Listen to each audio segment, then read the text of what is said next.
Welcome to the Protocol 4 podcast. As you guys all know, I am your host, Grant Starson, and then we got Logan Ryan Hey guys.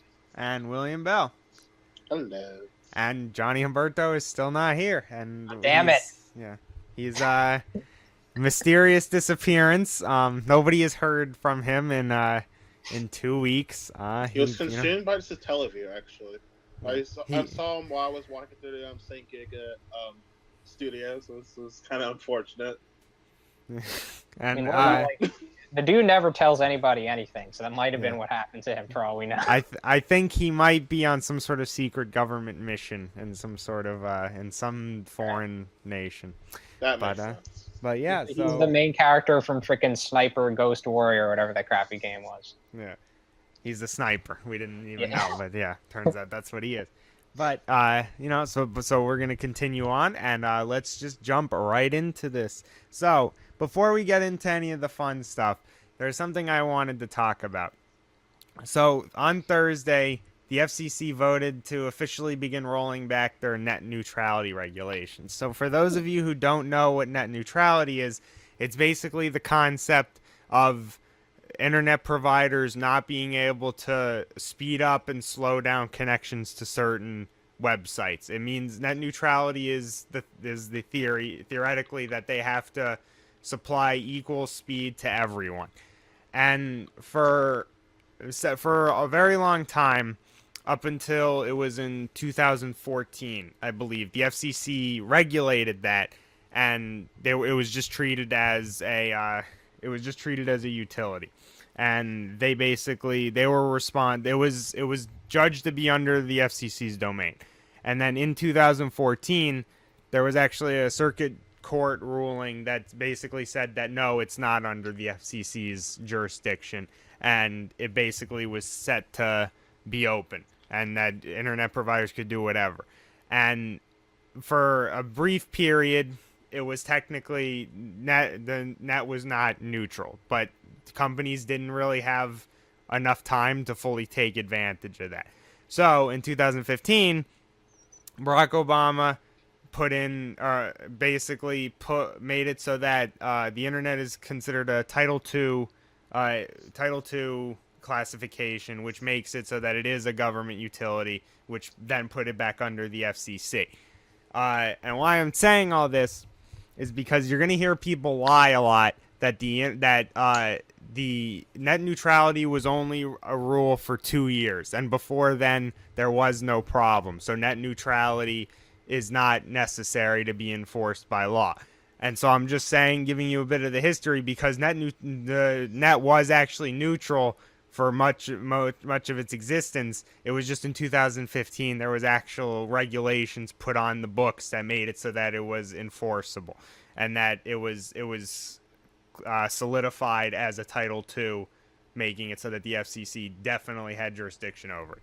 And so why I'm talking about this is because it's super important, because if we do get in this situation, and it's looking like in the next coming months we might get into it, that the FCC fully repeals net neutrality, the internet providers are going to be able to do whatever the hell they want with their internet speeds. You want Netflix? Well, you got to pay them an extra $5, or you got to pay an extra $5 for the special Netflix package. Stuff like that. They're going to make you pay more for internet for worse service overall. And it's not even just that, it's a free speech issue too, because due to this, if let's say I'm starting up, I'm doing a political channel, which I am, but we're just for the sake of hypothetical, I get kind of a following, and it turns out that the things I'm saying go against what they want to be out there. So I'm talking against the cable companies. I'm on Comcast, and I do Xfinity. And I do a story that's against Xfinity and Comcast. Well, they can then say, okay, well, if you have a website, we're going to make it so that people have an extremely difficult time accessing your website. So it's putting free speech in the hands of large corporations and saying, oh, we trust you guys will do the right thing when we know that large corporations will only do the thing that gives them more money. If net neutrality is repealed, there's literally no reasons for these companies to not take advantage of that and for the sake of making more money. So, the chairman of the FCC is Ajit Pai, and he is a lying scumbag. And whenever he talks about that, he's actually for net neutrality, and that repealing the regulations is going to hurt business. It will not. It's not, or it will help businesses repealing the regulations. That is actually not true. It's going to help the big companies, but it's going to make startup companies almost impossible for them to flourish under these new systems. So I just wanted to get a little public service announcement there. There are places you can go to in order to speak your mind. You can go to the FCC's website. John Oliver actually has his own website set up. That does not surprise me at all. Yeah. He had a big thing. It was actually he caused so much traffic at the FCC's site that it caused their website to crash. Of course. So, John Oliver's doing his own thing. There's also demandprogress.org, which is doing their own thing. Common Cause, which I have problems with on many other fronts, primarily due to their opposition to efforts by organizations such as Wolfpack to get money out of politics. But Common Cause is fighting for net neutrality right now. And we actually have a few big companies on our side: Google, Amazon, Twitter, and I believe I'm trying to remember what the fourth one was, but we do have a few big companies on our side, which is good, and that might end up making the difference. It did the last time around, and so we'll see. But yeah, so keep an eye out, guys. It's really important that you stay at attention to this, because this could ruin the internet as we know it if this passes. So it was just super important, and I wanted to talk about that. So going from that to the fun stuff. Okay. Go ahead. Our special episode of Political Leanings on the Purple 4 podcast. Yeah. So going from that, Logan, why don't you talk about our next topic? Sure. So this is, we've done a lot of comic book movie talking, and I think we try to sort of shake it up and kind of every week kind of talk about different aspects of that. There's actually a new trailer for the X-Men show, Gifted, this week, and we're not talking about that because we're kind of X-Men'd out, basically. Mm-hmm.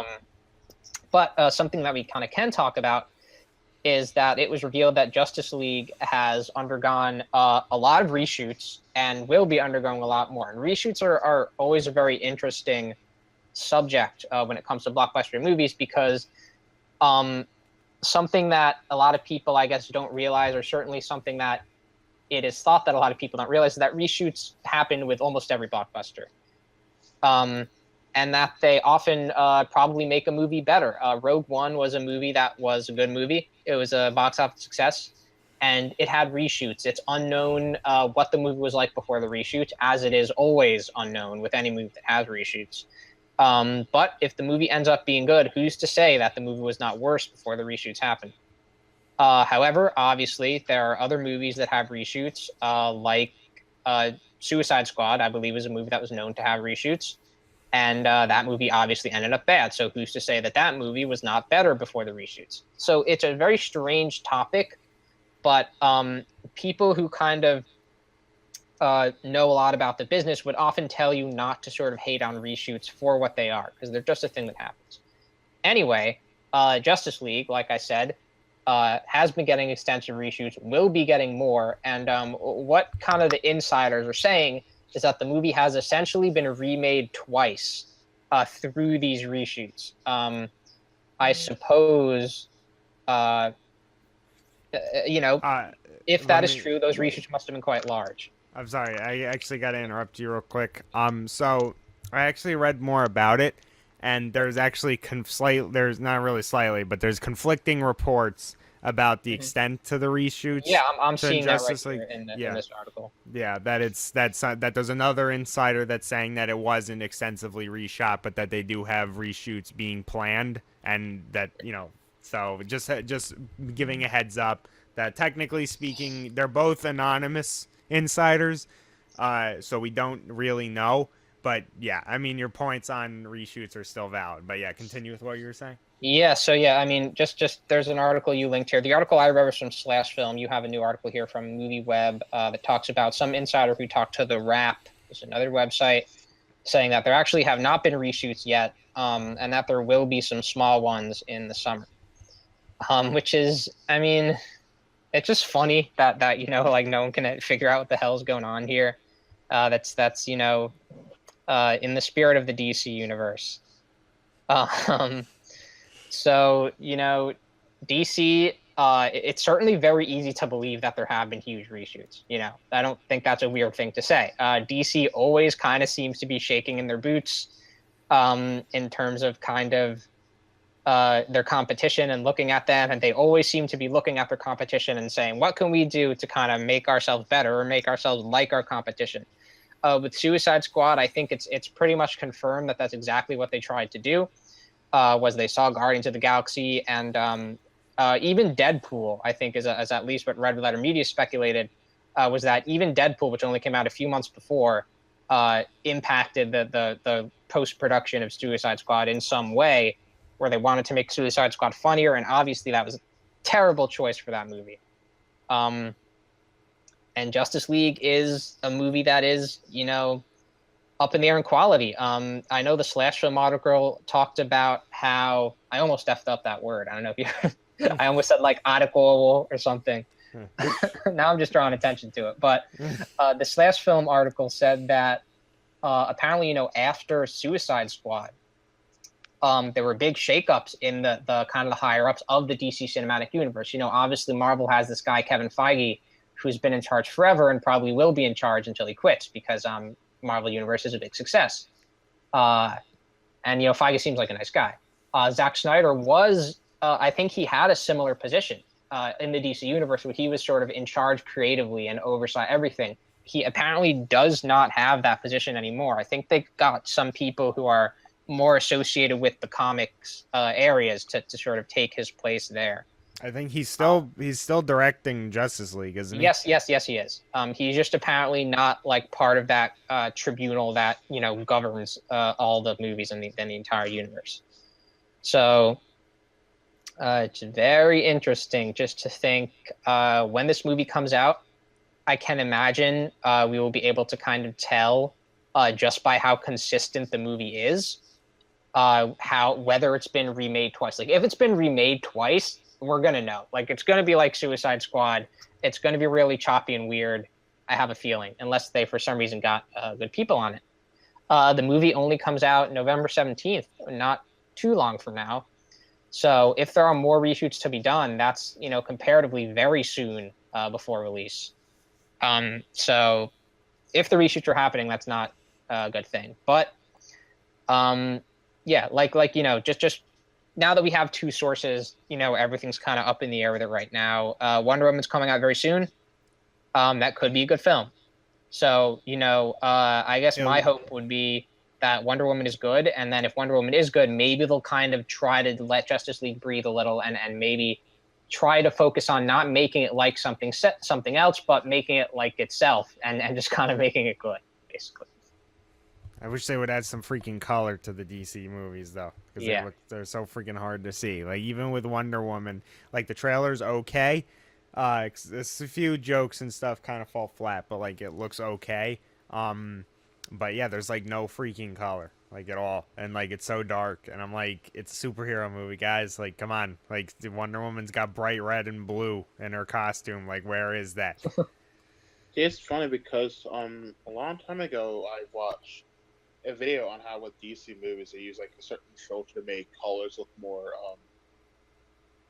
not sure what the exact term is, but like more like dark gritty. And gritty, like darker, like kind of grayer, you know, Mm-hmm. to make it look more like realistic. But that doesn't work so much. Like, you could do it for superhero films, like you could do that for, because there are superheroes that are stories that are made to be more realistic, but for stuff like Superman and Batman, I assume the audience would prefer to see, you know, a good superhero movie. Not that it has to be like darker or like really light, just be a good movie. And just having all these dark colors makes the movie kind of hard to like watch visually. because like even the set pieces aren't that interesting. Like when I watched Batman v Superman with my dad and my little brother, that movie was just kind of like a drain to watch because like the whole movie just didn't look good. It was just very ugly, and the movie's plot was also not that good. And just I tried very hard to defend that movie. I tried very hard. And right now, I have very very little hope for DC because they don't seem to realize that their like dark color schemes or like their use of like the dark filter they've been doing for their movies so far just isn't a really good look from a cast perspective, and it kind of shows that they aren't learned their like lesson well because they think, hey, we're gonna do it this way so we can look distinct from Marvel, but the reason why Marvel uses colors is because they actually look good. You know, bright colors work. Yeah, and you know, Marvel has been getting further and further away from that realistic, gritty look with every movie they do. Doctor Strange is first, and now Guardians 2 was, you know, a very colorful movie. So Marvel just kind of keeps getting better and better in terms of how the movies are actually produced, and DC just, you know, who knows what they're doing. Like, it just kind of depends on how Wonder Woman goes down, and we'll see that soon. Yeah, I mean, yeah, we'll end up seeing. I don't have much faith. I don't think most people do, especially if Zack Snyder's still in charge. But yeah, we'll end up seeing. But I mean, he's not in charge, so maybe that makes all the difference. I mean, he's still directing Justice League. Yes, though. he is still directing, but maybe it's nice. Maybe he'll have been reined in a little. But yeah, so going from one comic book topic to another one, I think that this is arguably good news. Yeah. Tom Hardy has been announced to be playing Eddie Brock in the Venom spinoff, which as a movie we don't really know too much about still, do we? No. Yeah. Is it a Sony picture or is this going to be a Marvel? It's a little confusing because the announcement tweet specifically says the upcoming film from Sony's Marvel Universe. Yeah, okay, yeah, yeah. But I would lean towards this being more of its own thing. But it's really weird because, like, obviously, you know, you want to have Spider-Man involved with Venom, don't you? Maybe they don't. Maybe this really is kind of a solo thing. Maybe Sony's Marvel Universe is going to be completely separate, like it kind of has been. I don't really see how it can be separate from Spider-Man though, because Venom looks the way he does because the symbiote suit was on Spider-Man. Yes. Yeah, that is true. So that really makes no sense, unless they're gonna give him some weird look, which I guess they could. But okay, Sony, you can keep Venom, but we're gonna take Spider-Man off your hands. But Marvel, you want to make a Venom spin? We kind of need Spider. No, you keep Venom. We're taking Spider-Man away. Yeah, I mean. Sony just wanted to do what was best for Spider-Man. I guess we can't fault them on that. But, you know, I guess this is probably the beginning of Sony's kind of third shot at making this whole Spider-Man universe thing work, except it's kind of might not have Spider-Man in it now. But I assume there are probably going to be much more movies announced, you know, relating to this. It's going to be called the Kinda Marvel Universe, Cinematic Universe. Yeah, something interesting to me about this has been that from what I've seen in the comics, Eddie Brock is almost always portrayed as being like this really large and buff guy. I don't think that's the wrong thing to say. And you know, obviously, when they cast him in Spider-Man 3, he was played by Topher Grace, who was not that at all. So I guess casting Tom Hardy is kind of going closer to how he's portrayed in the comics. Well, yeah, it's definitely a better. I mean, and Tom Hardy we know is a good actor, and he can handle like, you know, more gruff roles. So I think that this is a great choice for, you know, the role. We'll just end up seeing with the movie. I mean, but that's the thing, is we still really know nothing about the movie. So I can only be so excited, but I'm at least happy that some of the first pieces of actual news about the content of the movie is a good one. Because I do like Venom a lot. He's one of my favorite Marvel characters. And so it's at least good to see that he should be being played by somebody who I believe will be capable of handling the role. Yeah, it's being directed by the guy who did Zombieland. A lot of people like that movie. I actually still haven't seen it. I saw it. It was a pretty good movie. Yeah, so hopefully, you know, the outlook is good right now because we don't know much about it. Mm-hmm. Yeah, I mean, well, it's the grass is always greener when you don't know it's on the other side. But, that works. Yeah. So going from I mean that was good news to really really dark and depressing news. Yeah. Uh, Soundgarden lead our front man, Chris Cornell has unfortunately it appears it's official that he killed himself. He hung himself. I'm sorry, what day was it? Was this week? I forget the actual day. Yeah, Um, it was maybe 5 days ago or so, I would say. yeah. And so that's, it's kind of ending. I guess it's because he's part of that kind of group of like, the big grunge people. And so the big grunge four, Soundgarden, Nirvana, Pearl Jam, and Alice in Chains. And, we obviously lost Kurt Cobain and Lane Stanley, and now we've lost Chris Cornell. So now we really only have Eddie Vedder left. And yeah, it just kind of, and it's really unfortunate how a lot of these musicians, especially ones that like I respect so much, kind of end up in these like self-destructive Yeah, situations. Scott And Weiland was maybe a year and a half ago. yeah, I mean, and I have a lot of respect for Soundgarden and his work with Audioslave, uh, and it's just a shame because Soundgarden had recently reunited, and they released a new album a few years ago. I haven't listened to it, but I like our Soundgarden's original works, and and again I also like Audioslave, and Chris Cornell as a vocalist he was very talented. He had a very good range and a very distinctive voice. I honestly was probably my favorite. He's one of my favorite singers. He's probably my favorite '90s singer that I can think of. So it's especially sad for me. But at the same time, there's like so many celebrity deaths over the past few years, and a lot of them are people that like I did kind of care about. That like it's numbing to an extent, and it's kind of like almost an expectation that like this week, oh, this celebrity is gonna die. So Yeah, I mean, I don't really think anyone really saw this coming. He was only, how old was he? In his late he was, 40s? I think he was in his 50s. Yeah. But there is some kind of dispute over, the cause of death, which is kind of what we're actually talking about right now. Yeah, because apparently, Chris Cornell's family is actually disputing the official ruling that it was a suicide and saying that he wouldn't kill himself and that if he did, it was due to prescription drugs. So it's I mean, I'm certainly would believe it that that has been a reoccurring issue with a lot of celebrities. It was Michael Jackson had issues with prescription drugs. I believe Prince was confirmed to have been involved. Yeah, possibly, because I think Prince had a lot of medical problems. I think people said that like he couldn't walk or something, so that wouldn't surprise me. Mm-hmm. Yeah, so I mean, we're seeing the effects of these are legal drugs. They're supposed to be good drugs, and they're killing off people, and it's because it's bringing to the forefront an issue that I think it's affected millions of people, where the pharmaceutical companies kind of push out these drugs that have these very danger or real risks of getting addicted and causing you both physical and emotional harm, and and it's bringing that to the forefront because we're seeing actual like celebrities, like people that millions of people care about, die because of it. So I mean, I mean, we don't know. The official ruling was suicide by hanging, but yeah, his family is disputing it and saying that they think that drugs were involved, or pharmaceutical drugs.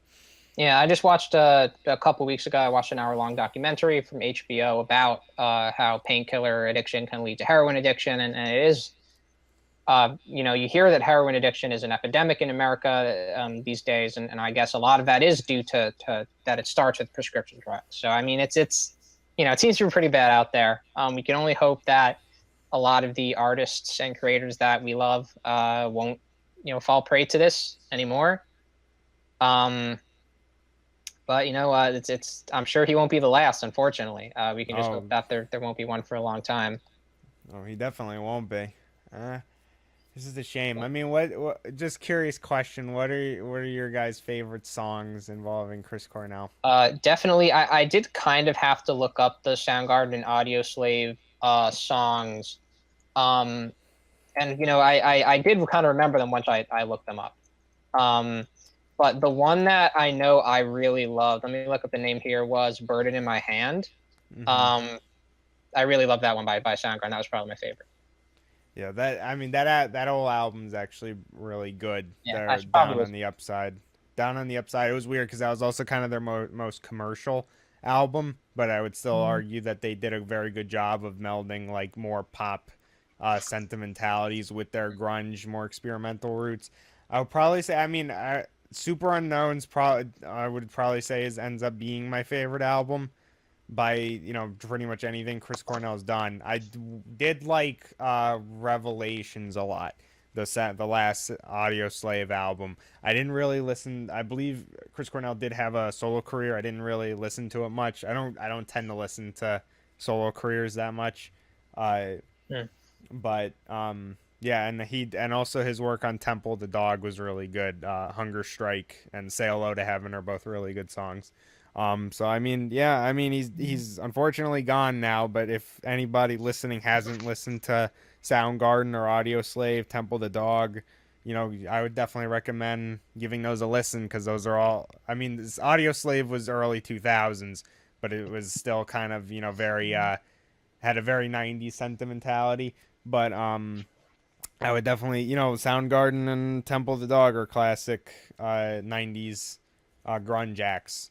Especially, Temple the Dog was in an ensemble, a super group, as it were. I had a lot of people from both Pearl Jam and Soundgarden. So Yeah, what song do they do? it was Hunger Strike and Say Hello to Heaven, I believe, are their two most popular Yeah, songs. I think I know. I don't know. I know one of them. There was one that got a lot of radio play, but yeah, I definitely need to listen to more of their stuff because it's still been like years since I've heard most of the well-known songs, let alone the ones that aren't well known. Yeah, well, you don't have to. You don't. It doesn't take too long to listen to Temple the Dog's discography. They only have one album, so Yeah. But just uh, of all three of the big bands using. yeah, it's just really funny because the grunge acts a lot. They had a lot of that when they were first. A lot of these artists who kind of went on to form really big grunge bands started out in like grunge bands that literally would last like one album. So there's like Green River, uh, Mother Love Bone, I believe might have had two albums. I think they had an album and then they had like an unreleased tracks album or something. Uh, what was it? Temple the Dog, and I can't think of the other ones, but yeah, there was a lot of them that got into acts like that where they didn't last very long. And then they kind of met each other through that tight Seattle scene. And I live near Seattle, so I could form the next grunge movement. But and then they got to know each other, and then they formed these classic '90s rock bands. So rest in peace, Chris Cornell. And actually, William, did you have a favorite Chris Cornell song? Probably You Know My Name. You Know My Name. From James Bond. Yeah. Oh, really? That's an interesting choice, actually. Yeah. Yeah, that is Chris Cornell. I forgot about that. Yeah, he did do that. So, at least he got to compose a James Bond theme, before he died. It's So, cool. yeah. Not many people get to say that. So, he did live a life. But yeah, so rest in peace, Chris Cornell. Yeah.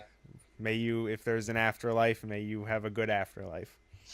But going from that depressing news back to some happier news, Lupin the Third Part 4 Mhm. is going to be on Toonami, and the reason I kind of wanted to bring this up is because Lupin was one of the classic Toonami shows, and this still technically isn't like the original show, but it's a continuation from it. And I don't know, I just kind of wanted to ask, like, what are you guys' thoughts between Toonami now and Toonami in the old days? Yeah, I guess William has probably seen more of the old Toonami than I have, so you can go first. I'm not sure where to start. Actually, that's the thing. I was hoping you would say, I guess have you as a jumping off one, but Okay, just for me personally, I never experienced Toonami when it was airing on the weekdays.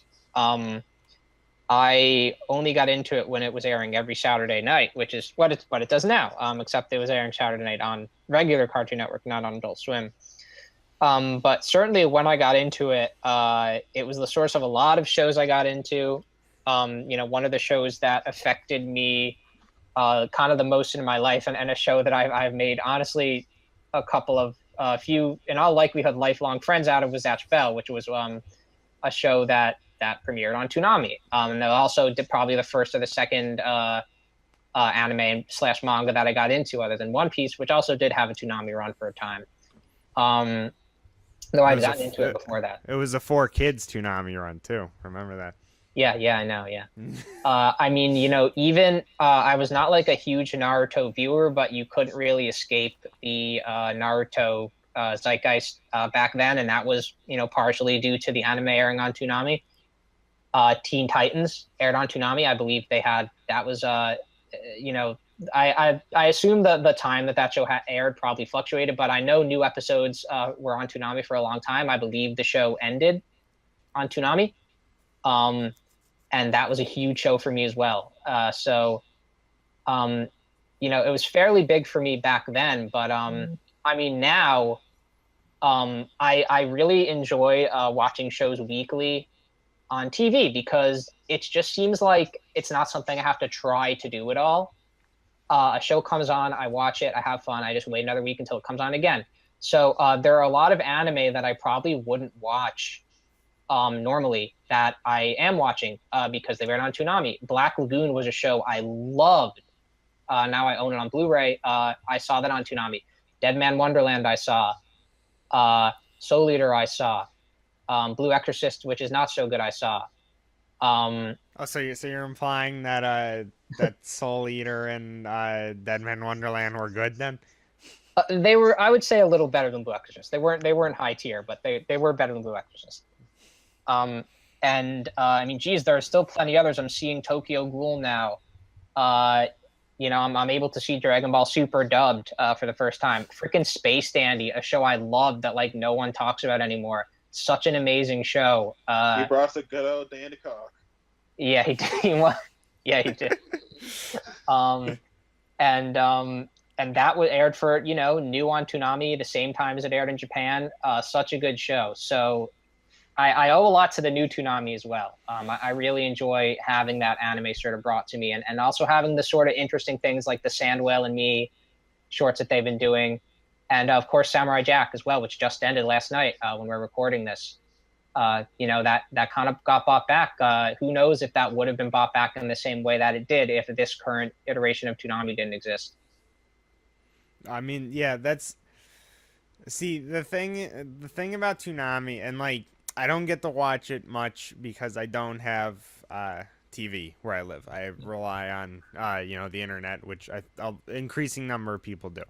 But when I do get to watch it, I like it and I appreciate it, and I'm happy that they managed to like recreate that setup again, because it's just you don't really see too many blocks like that where it seems like it's created by people who genuinely care and put like effort into creating like this experience. And so I appreciate that a lot. And being on Adult Swim also gives Toonami advantages it didn't used to have, which is stuff like violence and cursing, and being able to kind of air uncensored content. So that's definitely better. I mean, I have not seen any of the new Samurai Jacks because I'm waiting. I need to wait for it to be on the internet available. Yeah, I would hopefully soon. I'm excited to see it. I'm hearing it's great, but I know that it's it's violent, especially compared to the original, and you wouldn't be able to have Samurai Jack be like that if it was on old Toonami, because they would have had to have been censored still. But at the same time, I feel a lot of the, I guess, magic that I remember from Toonami was being able to come back home from school every day or every weekday and have it, while I'm eating dinner, watch it. So it's kind of, it being regulated to only being on Saturday late nights, for me, does kind of ruin some of the magic of it. And so yeah, I mean, I don't know. It's just they're doing the best they can, but at the same time, I feel like I liked it when it was a weekday thing, like every weekday. I actually do have a Toonami story I just thought of while you guys were talking, if I may Yeah, ramble a go ahead. little.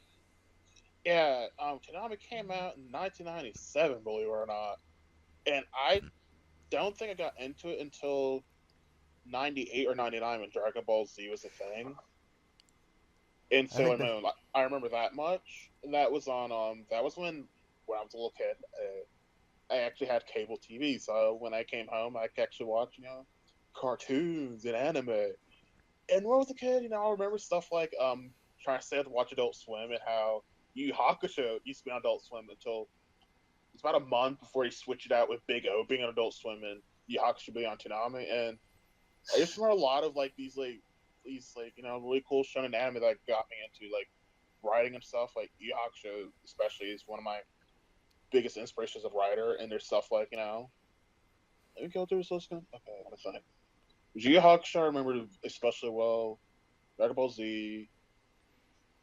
Oh yeah, on Batman that used to be on. And this is in the afternoon, like weekday afternoon stuff. So, like you can come home and like, oh man, Dragon Ball, yeah, you get to hear Magic Agro again, yeah. And Adult Swim, like Toonami being on Adult Swim, is an interesting experience because it's on at late night and it's like Dave Willis, who's the dude behind Adult Swim and parts of Cartoon Network, I think. Like he's the Yeah. guy who literally went, hey, people like anime, right? Let's buy the cheapest anime we can get, like freaking Mare and Blue Dragon, and clearly people want this. Oh wait, this is Doesn't he dead. doesn't he voice Meatwad? Yeah, Yeah. yeah. There's like no. I need to go on a rant about this. Like the reason why Tanaka got canceled because Dave Willis was like, "Hey, let's buy some cheap anime, get like Funimation and dub it, and be like, yeah, people are gonna watch this stuff." Oh wait, we bought the bad anime that no one wants. But no, it's good now. Now Hey. it's Adult Swim. Yeah. Hey, don't insult the classic that is Mar, okay? That was a all-time classic anime. Freaking Mayor. That was Mare? Okay, yeah. Yeah. Don't insult Mare. It is very cool that we've had this one guy, Jason DeMarco, who has kind of been running Toonami forever. And it's kind of nice that they're not going to do anything that's too awful. They did unfortunately take One Piece off. But the fact that it was on for as long as it was pretty damn cool. So I definitely like the general direction that Toonami's been going in. Yeah, I mean, and I guess, and the reason why I kind of wanted to jump off from Lupin the Third specifically was Lupin the Third was a classic show. So I guess I kind of want to know, do you guys want more classic stuff, or would you prefer they keep it to new stuff? Well, this is not both. the classic Lupin. I know, but it just because Lupin the Third was kind of like an OG show. Yeah. So do you mean like even if they're kind of like new iterations, or like because as long as there's a mostly new stuff, then I'm okay with pretty much whatever they do. But listen, if Big O somehow comes back from the dead, I'll be like, wait, no, you can't bring it back unless it's like the greatest possible adaptation. If you wrote this for me, I'm gonna destroy you guys. They're doing that with FLCL. Yes, it has to be or perfect. are they? I still don't know what they're doing with that because I heard that they're like, we're making it, but then they don't say anything on it. So now my thing is that they're threatening to make it. Yeah. They're like, if you ever piss them off, they're like, if you piss us off, we'll make it. We'll fucking make FLCL Part 2. Good way to get your fans to stop complaining on Twitter, I guess. Yeah. It's like, whatchamacallit? With XCOM. When they kept trying to saying they were gonna make XCOM declassified or whatever, like that shitty third-person shooter that no one wanted, and then they made the actual you guys interrupted XCOM. me when I was trying to finish my point with the whole like Toonami now thing. Because what I was just gonna say was that I like it being at late night on Saturdays because it kind of shows that like people running Toonami actually know that hey, their fans have grown up and they don't come home at like 2 in the afternoon to watch cartoons. Yeah. No, they're busy during the weekday. So Yeah, that is they true. stay up on the weekends. Yeah, I know. Yeah, there is. It's the little kid in me that wants it to be like how it was when I was a kid. But yeah, I mean, there's definitely a lot of reasons for it to kind of be how it is now. Though I mean, it would be cool if it was weekday late nights. I mean, Adult Swim's not going to get rid of their regular. What the hell does Adult Swim show on weekdays that aren't Saturday now? You got your Family Guy, got your Oh, Cleveland show, got they your still show American Cleveland Dad. show? Yes, they do. I don't know why they still have it. They still have it. Closed captioning for Family Guy is brought to you in part by. You got, That's Hunger something. Force. Your boys, the Hunger Force. That's actually become a minor meme on the Samurai Jack subreddit because Oh, that's God. always like the thing you hear right before Jack airs is like that weird Family Guy ad thing. So, But, like, Squidbillies, they have a Squidbillies thing is at 4 really- a.m. that's kind of cool. Where like, Adult Swim does this thing where they'll have like their own little like custom programming. Like there'll be like two guys or two chicks talking about like this one Japanese only anime, like the Fist of North Star OVA. They talked about that at one point. Are you Yeah, talking about Forward Superbad. the Toonami podcast? No, not that. It's something on Adult Swim that comes on at 4 a.m. Oh, really? Because they did show the Toonami podcast at 4 a.m. once, and it was really cool because they actually talked for quite a bit about The Duelist, which is Ridley Scott's first movie, and they showed a clip from it. That. And that's a very cool movie. And to see some of that movie on TV was like so weird. And then they followed that up with the last episode of 12 Ounce Mouse, which is a show I really used to like. What is and with this- this 12 ounce mouse? God damn it! I liked it. And this was at like 4:15 a.m. So like that was really crazy to see both of those things so late at night. So I guess they do some weird stuff late at night that I guess we don't really pay attention to that much. But yeah, definitely Adult Swim. Most of their new shows they air on Sunday, I think. I mean, that's how it's always been, I think, right? Yeah. Is that Sunday they do Yeah. the new stuff? Yeah. I mean, I can't. Is Squidbillies really making new episodes? I think so. Wow, that actually might take Fairly Odd Parents for show. That's surprise that amazes me the most that it's still going. And I guess there's a thing. I mean, I don't like Aqua Teen Hunger Force used to surprise me, but it doesn't anymore because like it doesn't have like 1,000 episodes or I something. mean, it's also it was also canceled. So Wait, Never was forget the canceled? reason- Yes. yeah, I feel like you learned this already. It ended like maybe a year and a half ago or 2 years ago. Or are you because they kept doing it as like a new show though? Yeah, Like, they had- they kept doing new iterations, but then they actually canceled it, and it did not end. It was actually canceled. They said they would have made more if they could have, but they canceled the show, so it ended. Well, that's weird. Never I forget guess- the reason why Aqua Teen Hunger Force even came on TV. Never forget. Because That's the like- creators brought up like, hey, we have like a show about food detective, and Dave was like, okay, put that on. Wait, it's a That's- comedy. What the fuck? Well, That's well, like now, all- now that's- you bought it. Now we have a whole show. That was Yeah. like, I mean, because like old Adult Swim was all about like take like this thing that's really cheap to produce and then just like throw it on the air. So it's That like, was so it's 12 like, Ounce Mouse also. yeah, it's like that, and then it's like Space Ghost Coast to Coast, where like half the animation frames are just lifted from an old Yes, show. yeah. Yeah. Space Ghost is the best. Yeah, I do miss that show. I actually, see, that's the thing is, they actually used to do a pretty good job of it because I love Space Ghost. I used to like the Brack show, but now I can't stand watching it like for more than 5 seconds. And I still like C Lab 2021. Harvey And that Birdman was- is very good. Yeah, Harvey Birdman, You and it was can't just have like, enough Thundercleese. yeah, and so like, it was, yeah, I don't know. Adult Swim was always like, Adult Swim was always kind of like a unique network. They kind of just do what they want to do, even Yeah. if like I don't agree with them. They're kind of one of the few networks that does that. And I think they have very dumb taste sometimes, but at least like they're doing something because they have the taste. Except for Family Guy, I'm assuming that's there for to say to get ratings. But yeah, Closed Right. captioning for Family Guy. We gave up Futurama and we bought Family Guy, The Cleveland Show, King of the Hill, and American Dad. Hell yeah. Hell Yeah. yeah. well, yeah. All right. So going from that, going into gaming. Whoa. So there was a recent, call it a little mini controversy. Injustice 2. I have not played it. I will not play it. It's an NRS fighting game. I learned my lesson after MKX. I do not like. I loved MK9, but I've learned that NRS does not love me. In So- NetherRealm Studios. Yeah, NetherRealm Studios. Sorry. So I will not get Injustice 2, but I still follow some of the stuff because I still think it's kind of funny and to learn about. So there's a character Deadshot in it. Has a Played by gun. Will Smith. Yeah. I wish. Yeah. I mean, the whole they specifically changed designs of characters to resemble the movie counterparts for several of them, so I don't really get why they wouldn't have done that, but whatever.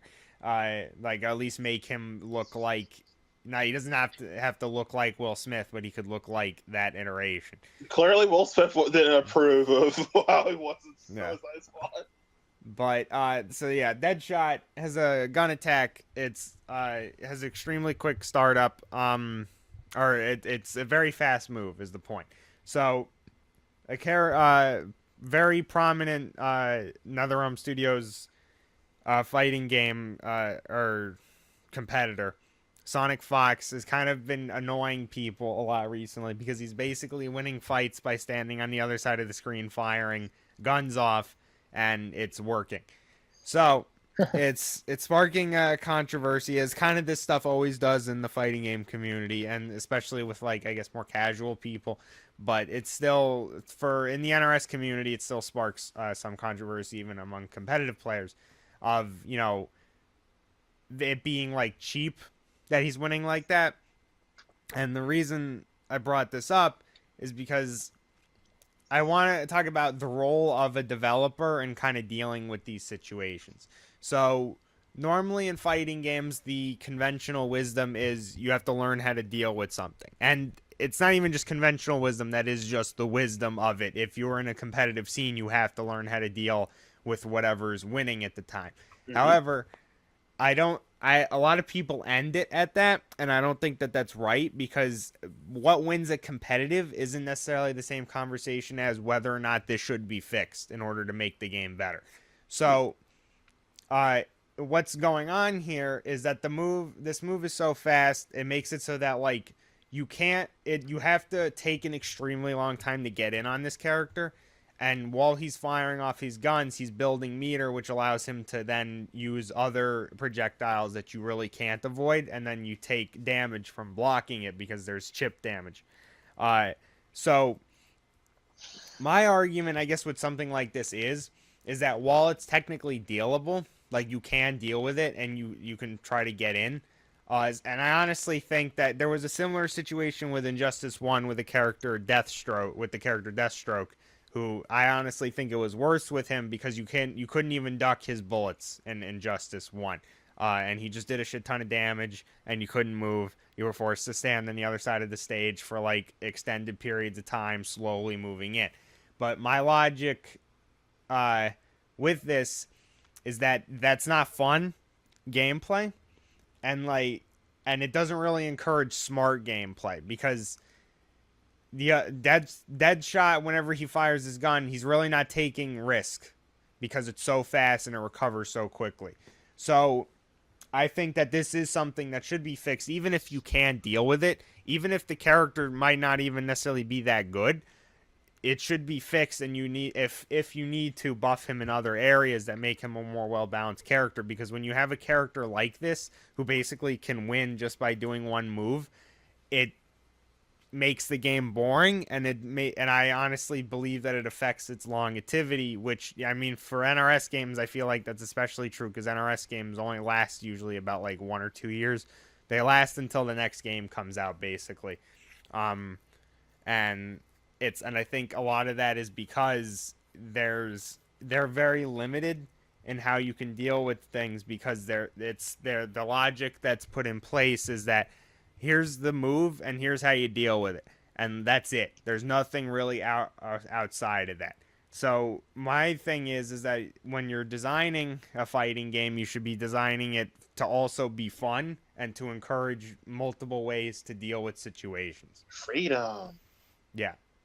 I like freedom in the design of my games for the most part. Sometimes it's good to have a focus, and oftentimes it's good to have a focus. But when you're talking about something that's basically problem solving, it's good to have it so that you're able to, you give somebody a set of tools and then you say you solve the problem. Creativity is the spark of life, and I think that that's true for fighting games as well.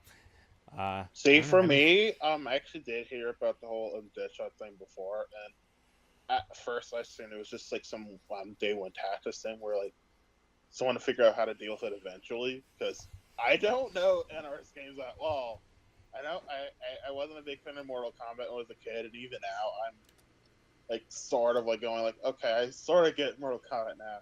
I sort of know the characters of Injustice 1. Oh wait, there's like a billion characters in Injustice 2. How do I study these people? So the Deadshot thing,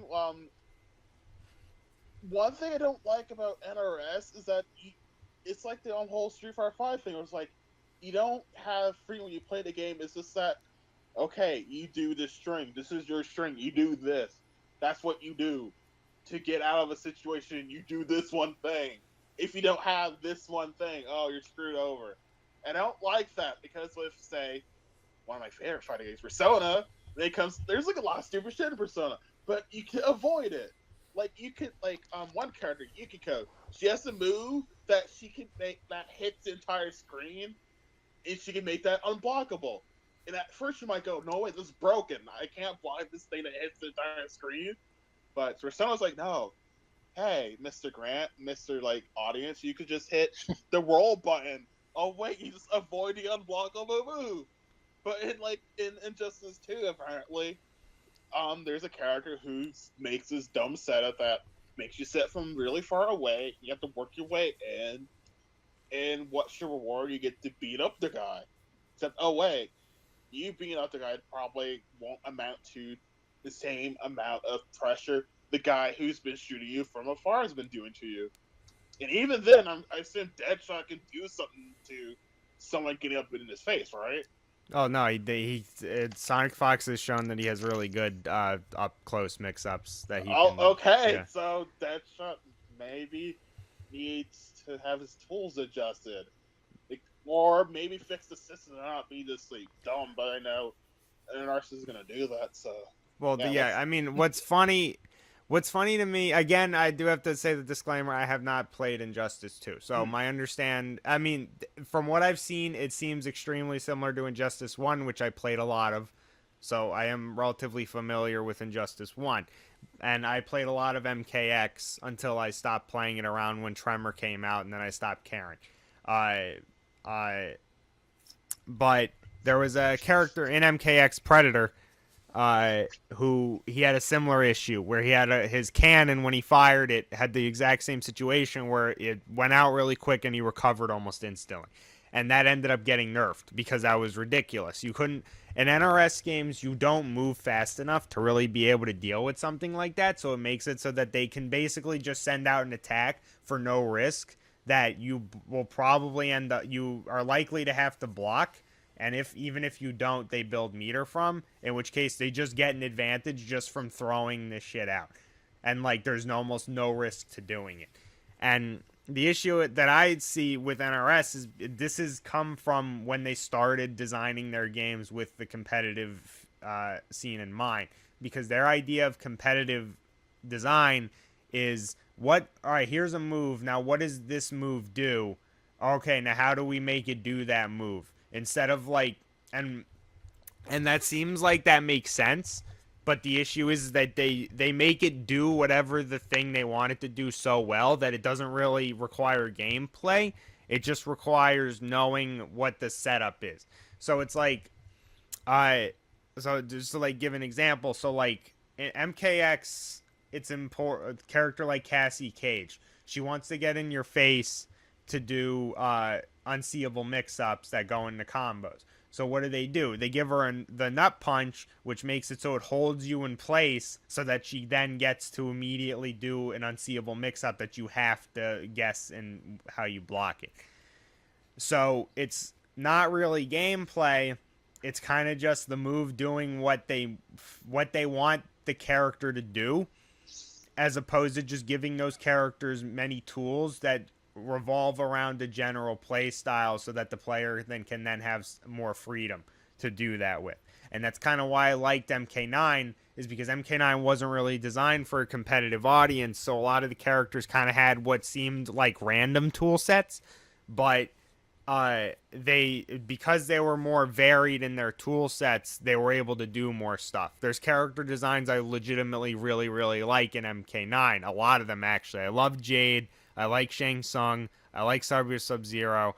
I mean, even Cabal theoretically could be kind of interesting if he wasn't too good. I like Scarlet. Like, they were legit really good character designs in MK9, and that's because they just gave them tools because they're like, hey, this would be a fun thing. And a lot of older games did that before, like, the competitive scene kind of became the main focus. Like Marvel 2, for example. Yeah, That Marvel game 2. has, I mean, like, this strange, just, like, sense of balance, but it was fun.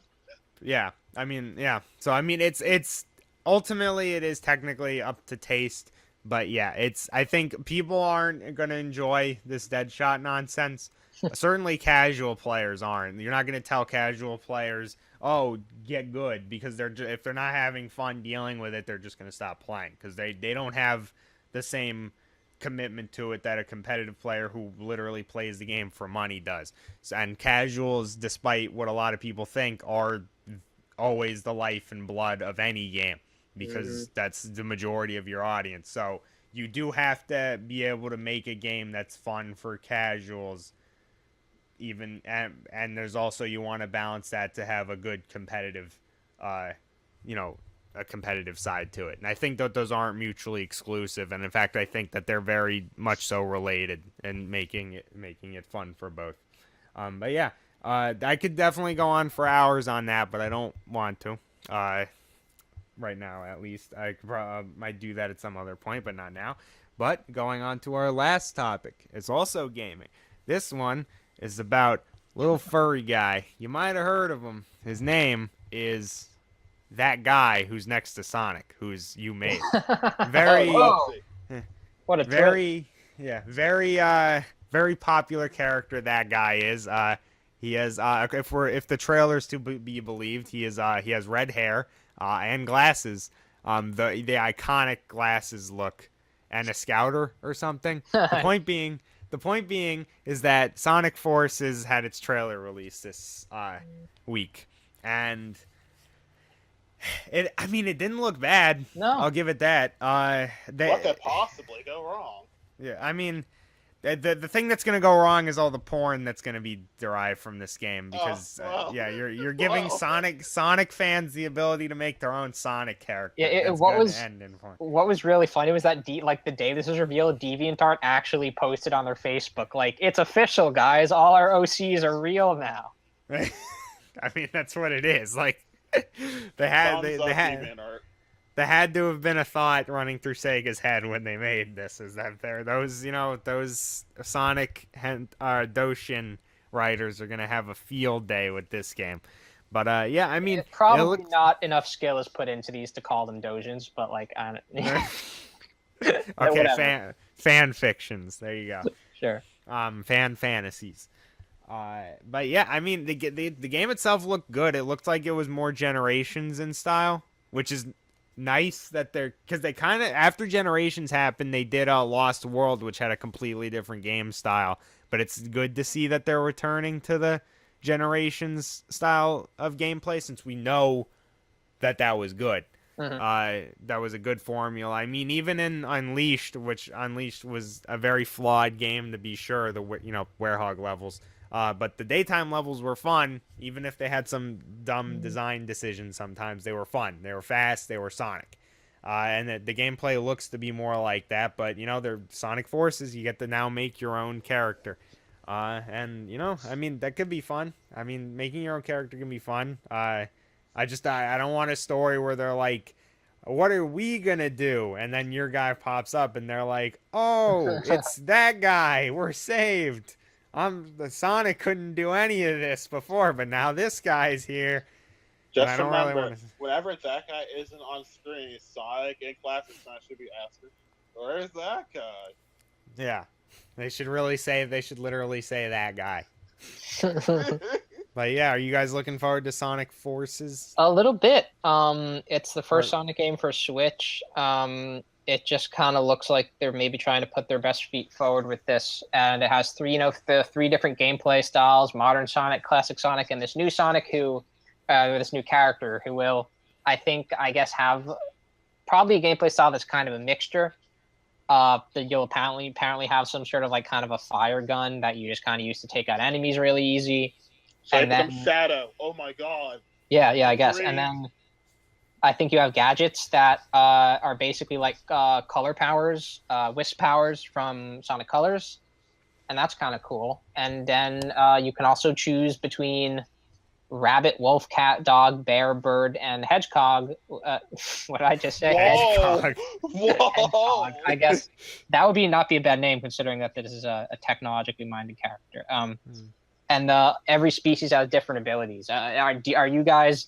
Do you know which one you guys are going to pick? Do you know what type of character you guys are going to want to make? I'll probably just make a freaking hedgehog. Like, who the hell wants to be like? What am I gonna be, a fox? Am I gonna be like Tails? Who the hell wants to be like Tails? I'm kind of interested to see what the bear looks like. I might want to be a bear. I'm gonna be a cat, so I can be like my hero, Biggs the cat. Maybe you could do that. I don't know if there's a weight slider on the customization. I hope there is. I hope there's an intelligence slider on the cat, so you can make him mentally disabled. That'd be cool, actually. I'd like to. I'd create a mentally handicapped main character so that it's an inspirational story about how even with the disabilities, you too can be a hero because you can. You're not Big the Cat unless you're voiced by John St. John. Yeah, that is so weird that he's voiced by Duke Nukem. Like, I found that out, and I'm like, what the hell? Like, he's really out of work if he has to do Big the Cat. It's a shame, because I like him as Duke Nukem, but, yeah. It's I not think as he's- bad as me going like, oh my goodness, Corrin's voiced by Liquid Snake. Oh wait, Corrin's terrible, not bad. Well, yeah, You did this to me. Everybody Turtle said. Well, yeah, I mean, Sonic Federation Forces, looks pretty good, Wait. I almost didn't notice that you said that. but the actual characters are in it, so it's not as big of an annoying thing as, Metroid Federation was. But yeah, I don't know. We'll end up seeing with it. Samus is in Federation Force. You don't get to see her. Wait, you do get to see her? No, you don't. You just get to hear her do stuff off screen. Like, Wait, does she have a voice in it? Like she no, speaks? this is like this one officer is like, yeah, Samus went to this plan. She did so and so. Now you gotta fix stuff. Like, no, That's let me see Samus. That's stupid. They should have gotten her. They should have gotten her to speak and have the return of her voice actress from Other M. Oh my god, That would be that nice. baby. E3's coming in a couple weeks, so maybe we'll see some Metroid there. I don't know. We'll see. We will see Sonic Forces there for sure. Yeah, Metro. I'm curious what they do for a new Metroid entry though, because we had Prime. I guess I feel like they would do a side-scrolling one again next. Maybe. You would think like an actual new Super Metroid or something. But yeah,